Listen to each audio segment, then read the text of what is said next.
lot of the toxicity comes from people not knowing the classes. A lot of the toxicity comes from insecurity of not knowing how to hit the buttons perfectly. And I think a lot of that toxicity drops as the patch goes on. And like probably week 10 people get settled, you know. I think most people get settled in week 4, but then things change again in week 6 and 7. And I'm talking retail here. That spell isn't.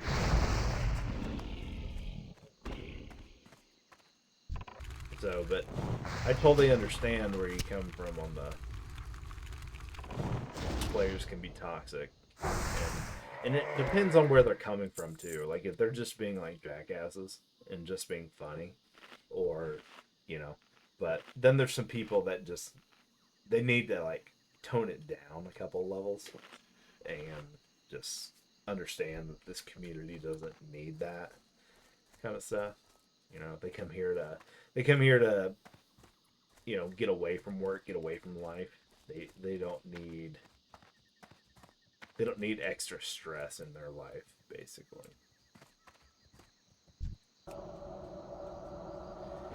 By design. So for me, if I play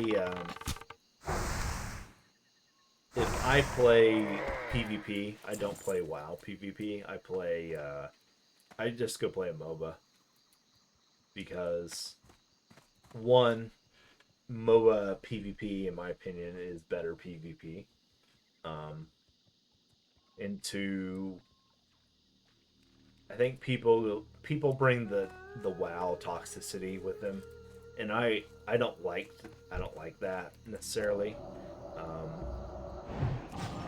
So Isn't ready yet.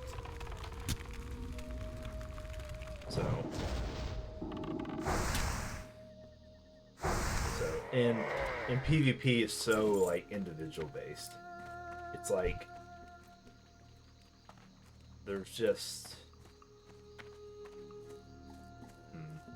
I don't play a lot of PvP, so it's hard for me to like really get into it. But PvP, also PvP on WoW, Max talked about this all the time, or recently.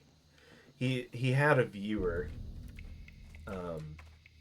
He was talking about. He had a viewer saying, "I PvP a lot," and the player's question was, "What can PvP do to improve my not only overall WoW game, but my rating in my PvE WoW game?" Well, so this is like a very interesting point because you know there's a lot of things that it will improve on, and a lot of things that won't matter at all. You know, for instance, the things that won't matter at all are like you're having to deal with things at a moment's notice. From you know, you don't have to worry about this creature going left or right usually.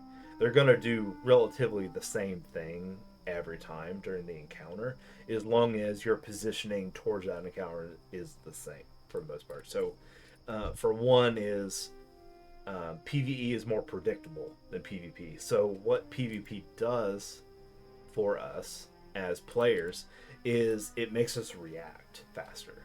And faster reactions in PvE means that you interrupt the boss, or you interrupt what you needed to interrupt faster.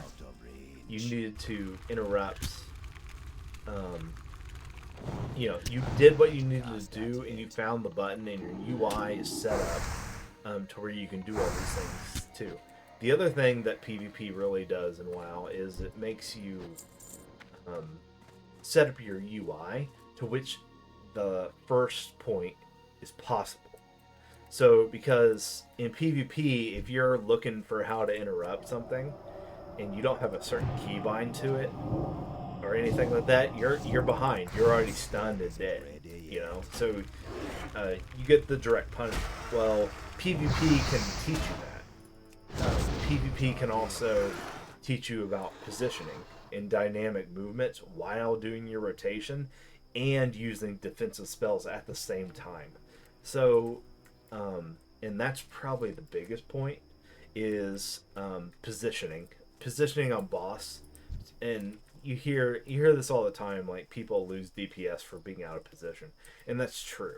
Um, but what we have to realize is like when you follow a boss, like say the tank pulls a boss to the left and you go to the left with it, and you have to keep DPSing the whole way. Well, PvP is the same thing, except for you have no idea where this character is going to go. They might just turn and do an about face and go the other direction. You have to be really reactive, and you have to be ready for that movement. Now in PvP, it's less of that. So PvP can be a very good training. Um, you know, it can be like a hyperbolic time chamber, basically, and training ground for you to train your movement, your positioning, because one, the boss's hitbox is usually 100 times bigger than any night elf or gnome.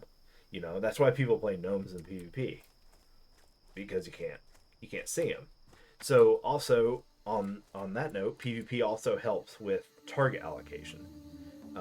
Even though it's limited target allocation, it is still there, and it also makes you able to have fast twitch reaction times to where you have to like stun, you have to keep your positioning so you can keep your DPS and run a defensive at the same time within a certain very marginal limited time span to do all that. Well, having that ability doesn't necessarily help you in every single PvE raid encounter or even Mythic Plus encounter.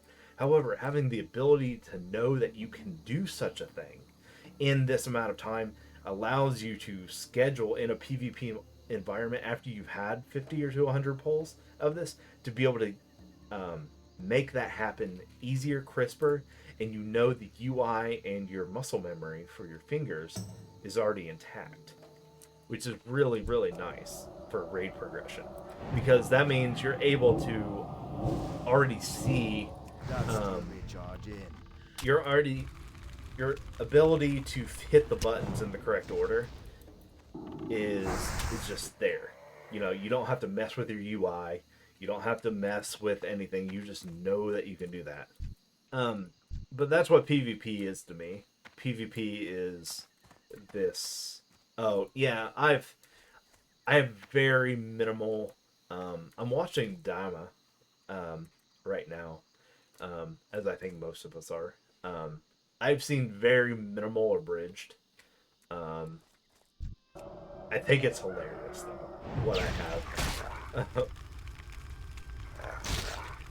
Like when Vegeta says, like, I want to be a Super Saiyan. I want to be a Super Saiyan. Like, it's so funny. And there's some others that I know I'm forgetting too. Oh, and I think I've seen that somewhere. I just forget off the top of my head.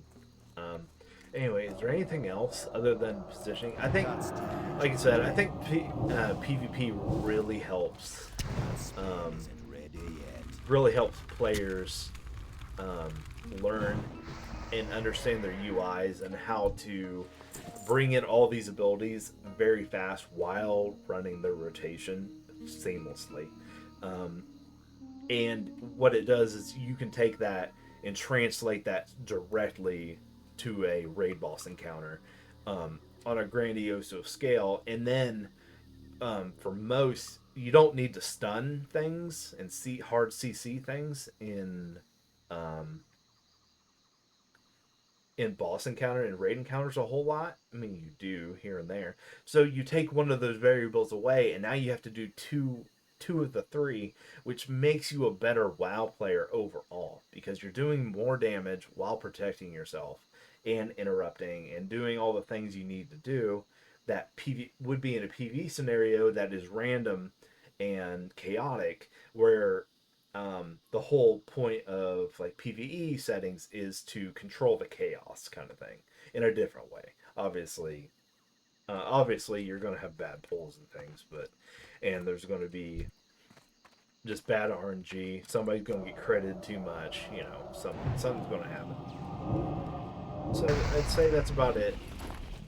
Other than that is dealing with other players directly, getting a thicker skin, having a thick skin basically, and dealing with if you can deal with flame for PvPers, you can deal with any PvE flame that you get. The PvE flame is so much less than, or the PvE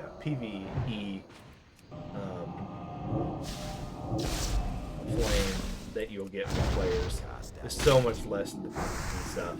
Like, the PvPers take it so personal, and they should. They really should. But there's a limit to it, and it crosses over the line, especially. So, and we just have to avoid those kind of severe conflicts like that. How's the newer raids? Raids are fine. I think it's a lot of, if you go into it and you are experienced, you'll enjoy a lot of it. The first 4 bosses are very mundane for the most part, but they're engaging. The power level of the first 4 bosses were linear up to the 5th boss, which then we had a gear spike. A power spike by the bosses in the encounters that required more eye level to encounter. I think this is for that reason, Blizzard has kind of shown over the last few raids that they want the hard bosses to come before the 6th, 7th, and 8th boss. They want a really hard challenge for players to hit a wall, to go, and what that actually does is it sends them to N+, like Mythic Plus stuff. It's like saying, okay, well, you guys got stuck here. They don't want you to clear the raid the first week. That's really what they're saying, is that if you're not going to be able to do this in 1 week, anyone. So, because what they don't want you to do is storm through the content and then immediately want new content. So what they're saying is they want you on the raid. They want you to then hit Mythic Plus, and then they want you to go back to the raid and then do that. So they want you to experience both of the high level stuff, which is good. Because if they didn't do that, then a lot of these people wouldn't even touch Mythic Plus. Like, I wouldn't. I would not touch Mythic Plus at all if they didn't make a requirement for me. So I'm trying to think about anything else in PvP that would really help. That's really help new players. So, because I offer coaching, so like that would be very a simple way to like fix to help people out and be like, hey, go play a little PvP and work on this, kind of thing. So I'm available for coaching if you get a hold of me on Twitch or YouTube or through other means. So.